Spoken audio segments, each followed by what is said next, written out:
Assalamualaikum warahmatullahi wabarakatuh. Perkenalkan, nama saya Vika Sufiana. Di sini saya akan mengerjakan kasus yang sudah diberikan oleh dosen pengampu mata kuliah praktikum statistik afirmasi, yaitu Bu Vidya. Kita akan melakukan uji ANOVA. Sebelumnya, apa itu uji ANOVA? Uji ANOVA adalah uji yang dilakukan pada lebih dari 3 variabel. Biasanya ada 5 variabel. Nah, uji ANOVA ini, syarat dari melakukan uji ANOVA ini harus memenuhi syarat parametrik, yaitu terdistribusi normal dan homogen. Jadi sebelum kita melakukan uji ANOVA, kita harus mengetahui apakah data tersebut terdistribusi normal dan homogen atau tidak. Jika data tersebut tidak homogen atau tidak terdistribusi normal, atau salah satu dari mereka tidak memenuhi syarat parametrik, maka kita menggunakan uji Kruskal-Walsh. Kenapa? Karena untuk melakukan uji ANOVA harus memenuhi syarat parametrik. Jika tidak memenuhi syarat parametrik, maka sebagai gantinya kita melakukan uji Kruskal-Walsh. Jadi untuk selanjutnya kita akan melakukan uji normalitas dan homogenitas terlebih dahulu untuk menentukan apakah kita menggunakan uji ANOVA atau menggunakan uji Kruskal-Walsh. Jadi di sini kita akan melakukan uji normalitas terlebih dahulu untuk mengetahui data tersebut terdistribusi normal ataupun tidak. Pada baris pertama kita isi seperti ini, E1, desimalnya 2, kenapa? Karena di belakang koma ada 2 angka, kemudian labelnya sesuai yang tertera di kasus yang sudah diberikan, kemudian seperti itu sampai ke bawah, desimalnya juga masih sama. Kemudian jika sudah mengisi variabel view, kita ke data view. Kita mengisi seperti ini ya, yang sudah tertera pada kasus yang sudah dikasih. Kemudian kita melakukan analisis. Nah, kita pencet analyze, kemudian deskriptif, statistik, kemudian explore. Kemudian kita pindahkan ke dependent list semua.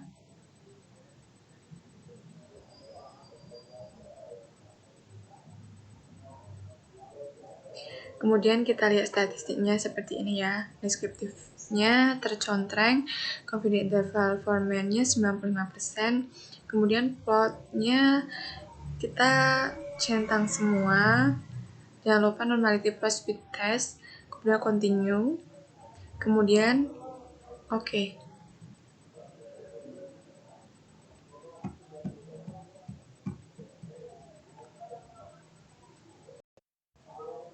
Nah, jika sudah akan muncul output seperti ini.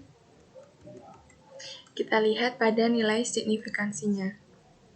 Nilai signifikansinya apakah lebih dari 0,05 atau kurang dari 0,05. Jadi signifikansinya di sini dari semua EEDS, entah itu 30%, 40%, 50%, 60%, sampai 70%, ini lebih dari 0,05. Jadi kesimpulannya adalah data yang sudah kita kerjakan tadi itu termasuk ke dalam data yang terdistribusi normal.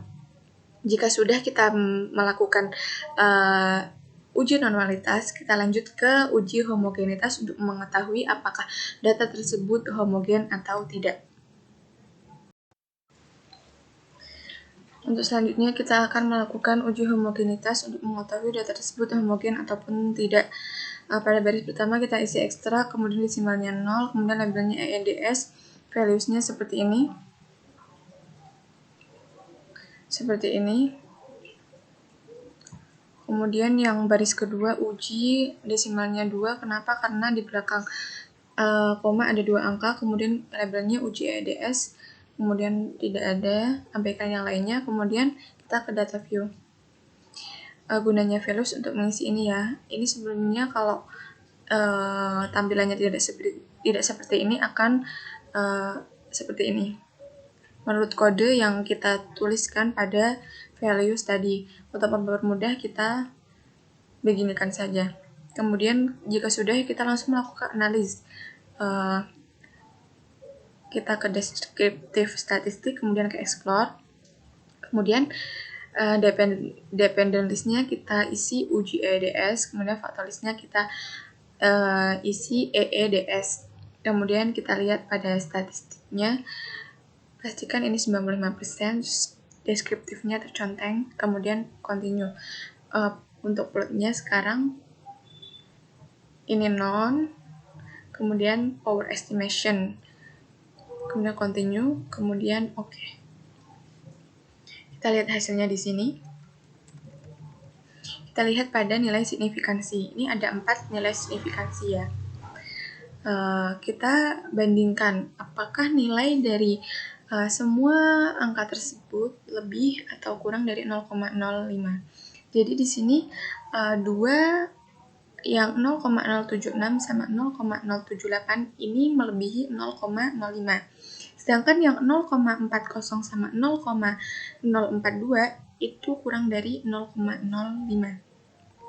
Jadi di sini dapat disimpulkan bahwa data tidak homogen.